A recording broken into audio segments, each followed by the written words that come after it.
Welcome to public TV news బులెటిన్ల ముందుగా headlines. Faction దాడులు అరికట్టే బాధ్యత పోలీస్ వారిదే, జిల్లా అధ్యక్షులు మల్లెల రాజశేఖర్.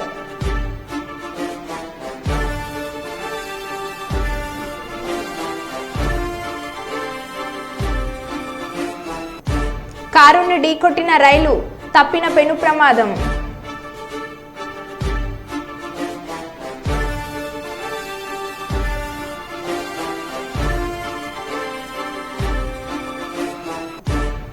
వరద నీటిలో కొట్టుకుపోయిన యువకుడు.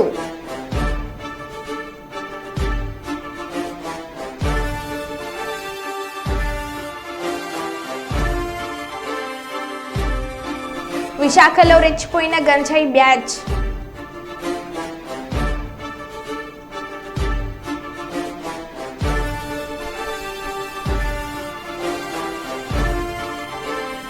గుడికొత్తూరు గ్రామంలో వింత ఆచారం.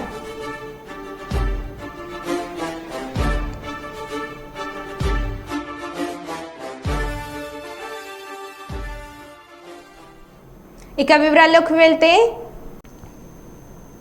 భద్రాద్రి కొత్తగూడెం జిల్లా ఇల్లందు పట్టణంలోని సూపర్ బజార్ ఏరియాలో ఆర్ ధీరజ్ సెల్కి గత ఏడాది డిసెంబర్లో లింక్ వచ్చింది. దాన్ని తిరుగుగా పెట్టుబడి పెట్టి టాస్క్ పూర్తి చేస్తే రెట్టింపు డబ్బులు వస్తాయని సమాచారం అందింది. అతను టాస్క్ పూర్తి చేసి విడతల వారీగా 2.72 లక్షలు ఆన్లైన్ చెల్లింపులు చేశాడు. తిరిగి ₹1 కూడా రాలేదు. మోసపోయినట్లు గ్రహించి అదే నెలలో సైబర్ క్రైమ్ విభాగాన్ని వారి సూచన మేరకు ఇల్లందు పోలీసులను ఆశ్రయించడంతో కేసు నమోదు చేసి విచారణ చేస్తున్నారు.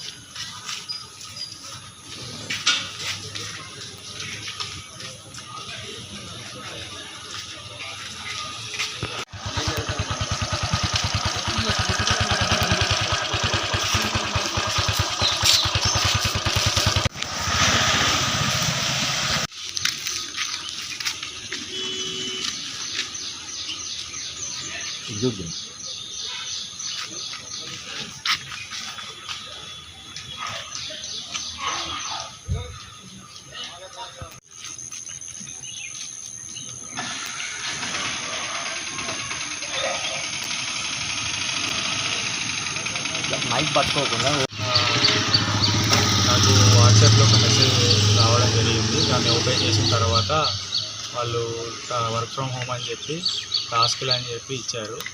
ఇచ్చితే మనీ వస్తే అది అని చెప్పి అని టెలిగ్రామ్ లింక్ పెట్టారు. టెలిగ్రామ్ లింక్లో పెట్టేసరికి టాస్క్లు అని చెప్పి అనడం వల్ల చూసి క్లిక్ చేశాను. క్లిక్ చేయడం వల్ల ఫస్ట్ 2 టాస్కులు మామూలుగానే జరిగాయి. తర్వాత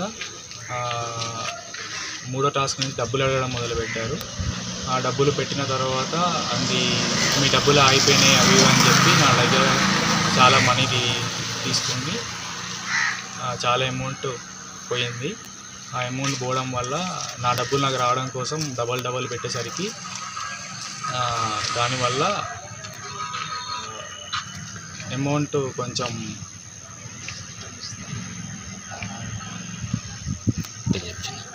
2,75,000 వరకు పోయినాయి ఆ టాస్క్లో. మళ్ళీ అది నాకు మోసం జరిగిందని తెలిసి కేసు పెట్టడం జరిగింది. అది నిన్న పోలీస్ స్టేషన్లో ఎఫ్ఐఆర్ చేయడం అయింది. భద్రాద్రి కొత్తగూడెం జిల్లా ఇల్లందు ఎమ్మెల్యే క్యాంప్ కార్యాలయం ఎదుట సిఐటియు ఆధ్వర్యంలో అంగన్వాడీ ఉద్యోగులు తమ సమస్యల పరిష్కారం కోరుతూ ధర్నా చేపట్టారు. నాయకులు అబ్దుల్ నబీ మాట్లాడుతూ గత ప్రభుత్వం హయాంలో తమ సమస్యల పరిష్కారం కోరుతూ 24 రోజులు నిరసన వ్యక్తం చేసిన అంగన్వాడీ ఉద్యోగులకు నాటి సీఎం పదవి విరమణ సమయంలో ఉపాధ్యాయులకు 2 లక్షలు, ఆయాకు ₹1,00,000 బెనిఫిట్ ఇస్తామని ప్రకటించారని, కానీ కొత్తగా వచ్చిన ప్రభుత్వం ₹1,00,000 ఉపాధ్యాయులకు 50,000 ఆయాలకు ఇస్తామని ప్రకటించడం ఎంతవరకు సమంజసమని ప్రశ్నించారు.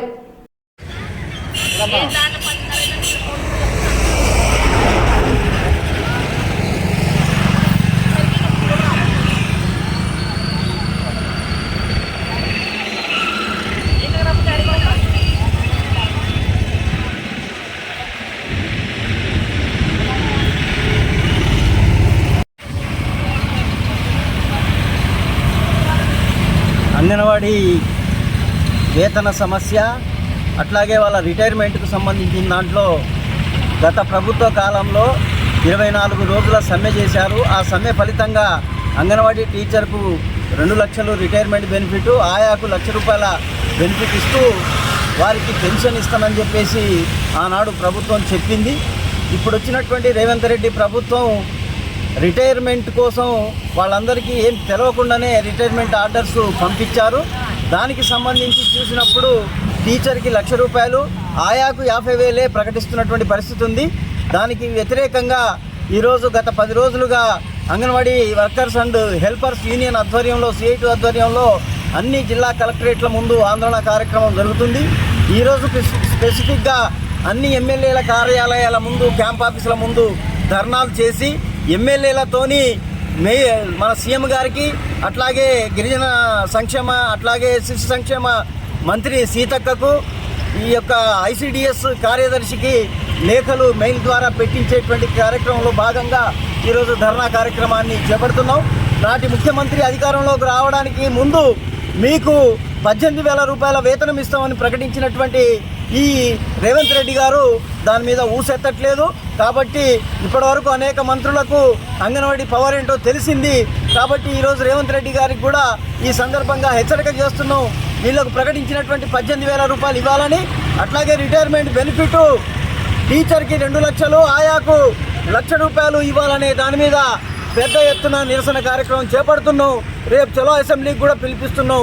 ఈ సందర్భంగా హెచ్చరిక చేయడం జరుగుతుంది. పేరు ఈసా వెంకటమ్మ, అంగన్వాడీ జిల్లా అధ్యక్షురాలని. ఈరోజు ఎమ్మెల్యే గారి ఆఫీస్ దగ్గర ధర్నా కార్యక్రమం ఉంది. కాబట్టి ఎందుకు అంటే అంగన్వాడీ సమస్యల మీద మేము 6వ తారీఖు నుంచి కలెక్టరేట్లో దీక్ష చేస్తున్నాం.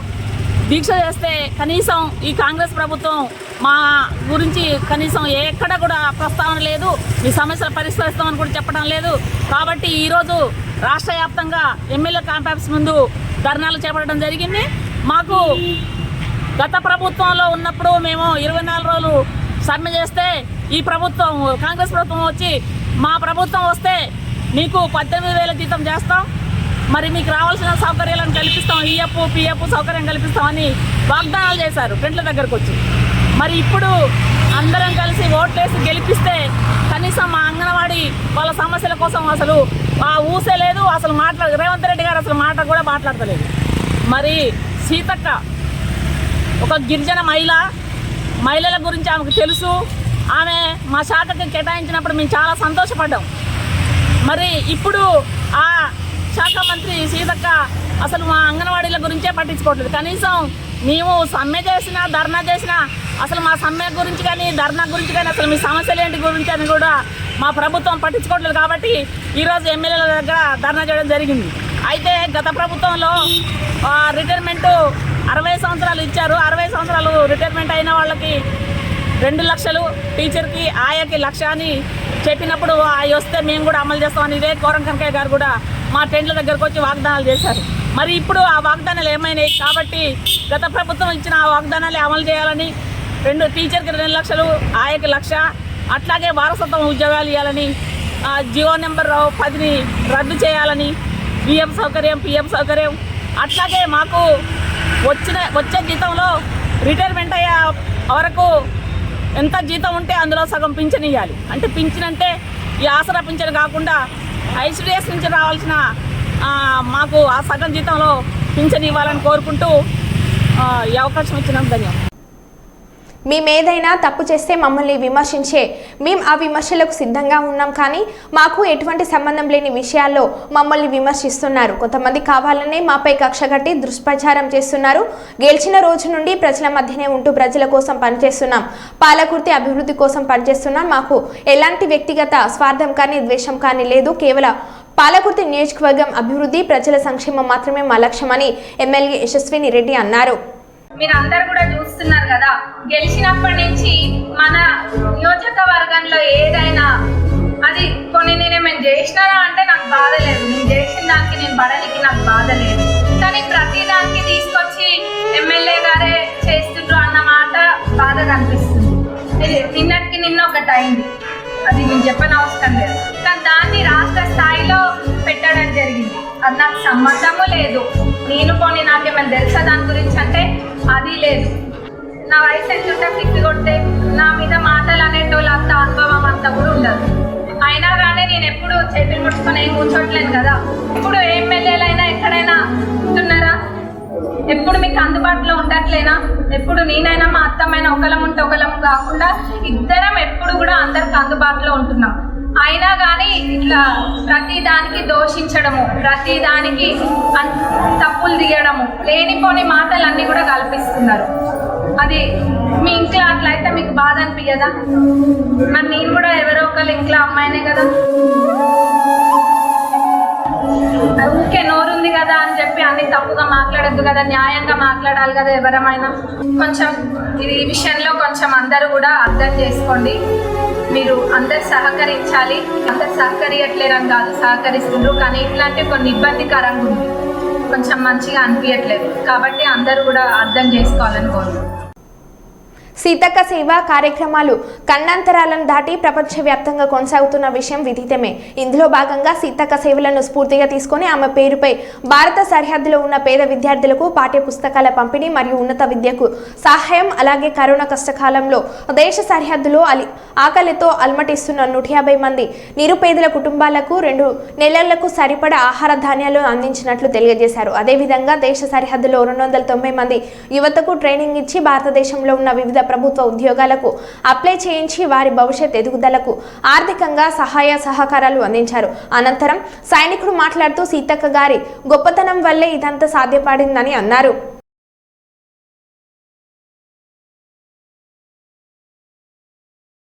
భాగమేని నమ్మిన వ్యక్తిత్వం ఈమెది. మహాసంక్షోభమే ఒక గొప్ప శాంతికి దారితీస్తుందని నమ్మిన విప్లవం తనది. అడవి బాట పట్టిన అనేక మంది వీరుల తల్లులకు వీళ్ళు ప్రతిరూపాలు. వీళ్ల మార్గం అనన్యం, అసామాన్యం. इस स्कूल का हेडमास्टर सर से मैंने रिक्वेस्ट किया है, हमारा तरफ से जितना तक हो सके गरीब बच्चे स्टूडेंट हैं उन लोगों के लिए हम हेल्प करने के लिए मैं आगे आया था। मैं यहाँ पर आके फिर इंक्वायरी किया, फिर मधु सर से बात किया, उन्होंने ठीक है सर आपका हेल्प हो जाएगा। तो मैं इस यहाँ पर आके इस तरीके का काम करने का, इस तरीके का मतलब गरीब बच्चे का मदद करने का एक ही एक मकसद है, एक ही एक आदमी का थ्रू में हमने प्रेयर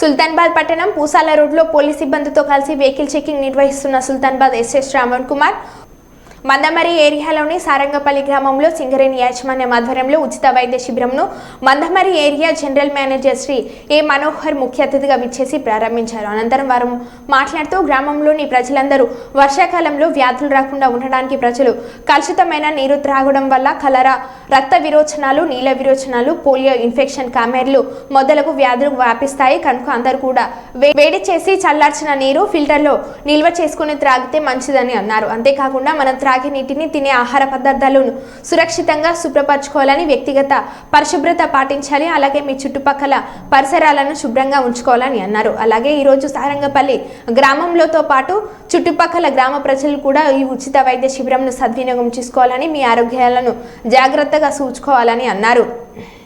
సారంగపల్లి గ్రామస్తులు, పెద్దలు, ప్రెస్ అండ్ మీడియా అందరికి కూడా శుభోదయం, నమస్కారం తెలియజేస్తూ నాకు ఈరోజు సంతోషంగా ఉంది.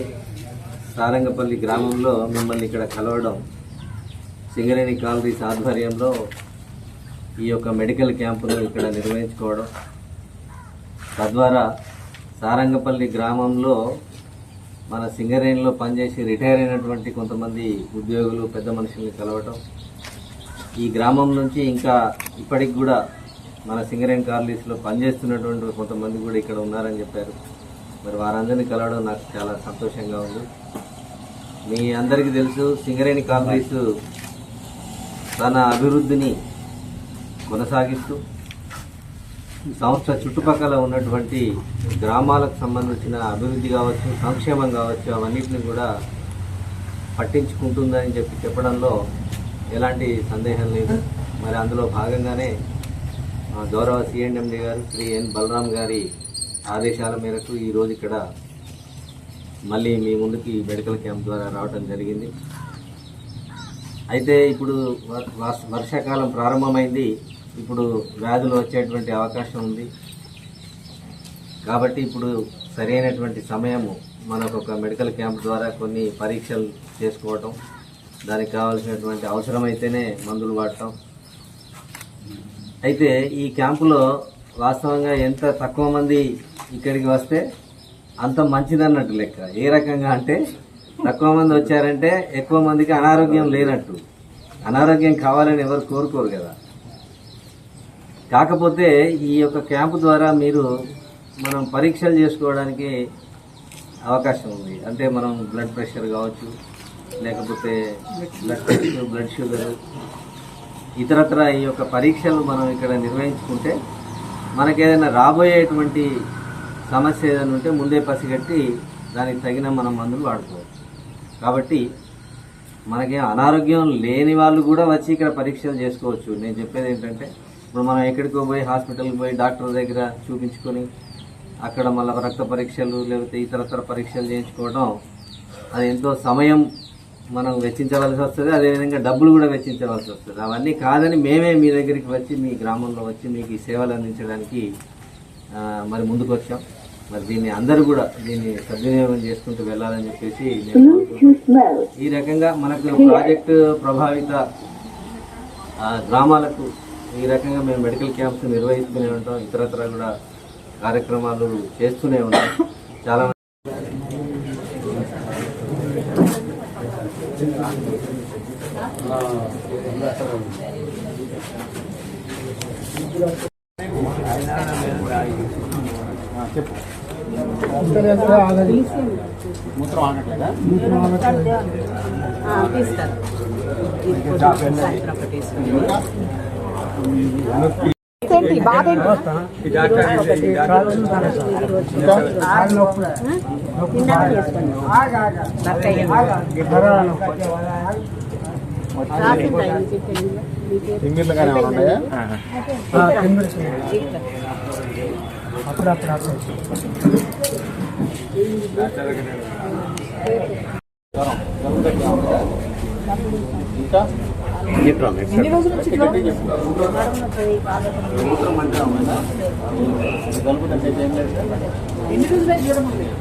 హన్మకొండ చౌరస్తా దగ్గర హన్మకొండ పాత బస్టాండ్ ఎదురుగా కదీం ఫుట్వేర్ షార్ట్ సర్క్యూట్ అయింది.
ములుగు మండలంలోని ఎంపీ బలరాం నాయక్ స్వగ్రామంలో గ్రామస్తులు ఏర్పాటు చేసిన ఆత్మీయ సన్మాన సభకు ముఖ్య అతిథిగా హాజరైన రాష్ట్ర పంచాయతీరాజ్ గ్రామీణాభివృద్ధి స్త్రీ శిశు సంక్షేమ శాఖ మంత్రివర్యులు డాక్టర్ దనసరి అనసూయ సీతక్క ఈ సందర్భంగా మాట్లాడుతూ గత సంవత్సరాలుగా అధికారంలో లేకపోయినా అప్పటి ప్రభుత్వ పెద్దలు ఎన్ని ప్రలోభాలకు గురిచేసినా మొక్కవన్నే దీక్షతో కాంగ్రెస్ పార్టీని నమ్ముకొని ప్రజల కష్ట సుఖాల్లో పాల్పంచుకున్న నాయకుడు పోరిక బలరాం నాయక్ అని ప్రజల ఆశీస్సులతో మహబాద్ పార్లమెంట్ ఎన్నికల్లో భారీ మెజార్టీతో గెలుపొందడం నిజంగా సంతోషకరమని మనసులో ఎలాంటి కుట్రలు కుతంత్రాలు లేని బోలర్ శంకరుడు మన బలరాముడు అని బలరాం నాయక్ కేంద్ర మంత్రిగా ఉన్నప్పుడే ములుగుకు 100 పడకల ఆసుపత్రి జాతీయ రహదారి వెడల్పు Kasturba model high school sub స్టేషన్లు ఏటూరు నగరం ముల్లకట్ట బ్రిడ్జి నిర్మాణం ఇలా అనేక అభివృద్ధి పనులు చేపట్టారు అని ఇప్పుడు రాష్ట్రంలో కాంగ్రెస్ ప్రభుత్వం ఉంది రాష్ట్రంలో నేను మంత్రిగా కేంద్రంలో ఎంపీగా ఈ నియోజకవర్గ అభివృద్ధికి కృషి చేస్తామని సీతక్క అన్నారు. చాలా కష్టాలలో ఉండేది లేదా మన తల్లిదండ్రులు కూడా చాలా కష్టాలలో ఉండేది వాళ్ళందరూ కష్టపడి ఈ ఊరు నుంచి ఈ నీళ్లు తాగిచ్చి ఇక్కడ తిండి పెట్టి ఇక్కడ వాతావరణం ఇచ్చి మనం ఒక ఉన్నతమైనటువంటి స్థానంలో ఎదగడానికి కారణమైనటువంటి ఈ గ్రామాలకు మనం తిరిగి ఏమి ఇవ్వాలో కూడా ఆలోచించాల్సిన అవసరం అయితే ఉంది. అవునా కాదా? ప్రభుత్వాలు చేసినా ఇప్పుడు మేము ఈ ఏరియాలలో రకరకాల దాతలతోటి కూడా కరోనా టైంలో చాలామంది దాతలు వచ్చారు. అదేవిధంగా వరదలు వస్తే దాతలు వచ్చారు. లేదా ఎవరైనా చనిపోతే లేదా పేద పిల్లల కోసం ల్యాప్టాప్స్ కూడా మనం ఒక ఉన్నత స్థానంలో ఉన్నాం. ఒక పేదింటి బిడ్డ ఉంటుంది మన ఇంటి పక్కనే, ఆమె హైయర్ ఎడ్యుకేషన్కి వెళ్ళాలంటే కనీసం ఆమెకు ఒక ల్యాప్టాప్ లేదా ఒక కొంచెం ఫీజు ఇట్లాంటి వాటిలలో కూడా చిన్న చిన్న వాళ్ళు గ్రామస్తులు డొనేషన్స్ వేసుకొని కూడా హెల్ప్ చేస్తూ ఉన్నారు. మనం పోయేటప్పుడు ఏది రాదు పక్కా చెప్పగలుగుతున్నా. ఏమన్నా తీసుకుపోతామా? ఏం తీసుకుపో. కాబట్టి అలెగ్జాండర్ అంటారట, నేను ఈ దేశాలన్నీ ఏలినా కానీ నాతోటి ఏమీ రాదు, అందుకనే నేను చనిపోయిన తర్వాత నా చేతులు బయటకు పెట్టండి, ఈ బయటికి పెట్టి నన్ను పూడ్చండి అంటాడట. ఎందుకంటే నేను పోయేటప్పుడు నా చేతిలో కూడా ఏం లేదు అని చెప్పడానికి. సో మనం అలెగ్జాండర్ ఎందుకు గుర్తు చేసుకుంటున్నాం? ఆయనకంటూ ఒక చరిత్ర ఉంది కాబట్టి ప్రతి ఒక్కరి ఒక చరిత్రకారులుగా మిగిలాలి, ఒక సృష్టికర్తలుగా. మనకంటూ ఒక ఐడెంటిటీ, మన కుటుంబం బాగుంటుంది, ఓకే, బాగుపడాలని కష్టపడ్డాం, తపన పడ్డాం, సంపాదించుకున్నాం, కుటుంబం సంతోషంగా ఉంటుంది. కానీ మన పక్కన కూడా కొంచెం చాలామంది కంపెనీలతో ఒప్పందం చేసుకొని కొన్ని గ్రామాలలో ఇప్పుడు model bus stand, model market, ములుగులో సరైనటువంటి మార్కెట్ లేదు, ఇవన్నీ కూడా ప్రణాళిక చేస్తున్నాం కొత్తగా కలెక్టర్ని తీసుకొచ్చి. కాబట్టి మీరందరు ఇక్కడ ఉన్నటువంటి గ్రామ బిడ్డలందరూ కూడా మాకు సహకరించి మనందరి ఈ గవర్నమెంట్కి సపోర్ట్ చేస్తూ గవర్నమెంట్ ద్వారా వచ్చేటువంటి ఏ పనైనా కూడా మీ అందరికీ ఉపయోగపడే విధంగా చేస్తానని. మరి మన మధు కూడా నా దగ్గరకు వచ్చిండు. మధు వాళ్ళన్న మీ చెప్పగానే మదనపల్లి అనగానే లోకల్గా ఈ అనగానే నా శాఖలో ఉన్నది, నేను నాకు అవకాశం ఉన్నంతలో తనకు అందుబాటులోకి వచ్చేటట్టుగా సహకారం చేసిన యాజ్ పర్ రూలే. కానీ మన ప్రాంతం వాళ్ళు అనగానే ఎవరికైనా ప్రాంతం ప్రీతి ఉంటుంది, అభిమానం ఉంటుంది. కాబట్టి తప్పకుండా మన పుట్టి పెరిగిన ప్రాంతాలు, మనల్ని కన్న తల్లిదండ్రులను ఎప్పుడు కూడా మర్చిపోకూడదని తెలియజేస్తాం. ఇవాళ ఎంత గొప్ప గొప్ప ఉద్యోగాలలో ఉన్నా తల్లిదండ్రులను అనాథలుగా పెట్టకూడదు. ఈరోజు నువ్వు గొప్ప స్థానంలో ఉండడానికి కారణం నిన్ను కన్ని పెంచిన తల్లిదండ్రులు. వాళ్ళు లేకుండా నువ్వెవరో కూడా లేదు. వాళ్ళు కనీసం విద్యాబుద్ధులు నేర్పకుండా నువ్వు ఈ స్థాయిలో వచ్చేవాళ్ళం కాదు. కాబట్టి తల్లిదండ్రులను కాపాడుకోవాలి, ఉన్న ఊరిని కాపాడుకోవాలి. ఉన్న ఊర్లో నేను చూస్తా ఉన్నా కొంతమంది చనిపోతే సరే దురదృష్టవశాత్తు ఎక్కడో దానం చేస్తారు, పడేస్తారు. కరోనా అప్పుడైతే తల్లిదండ్రులు అంటే చనిపోతే ముఖం కూడా చూడడానికి కూడా రానటువంటి సిచ్యువేషన్ ఆ రోజు. అంటే పరిస్థితులు అంత భయంకరంగా వేదిక మీదకి ఆహ్వానిస్తున్నాం. ఇప్పుడు మన మోహన్ పైన ఒక పాటను పాడవలసిందిగా I invite Mohan Singh song. Mohan Singh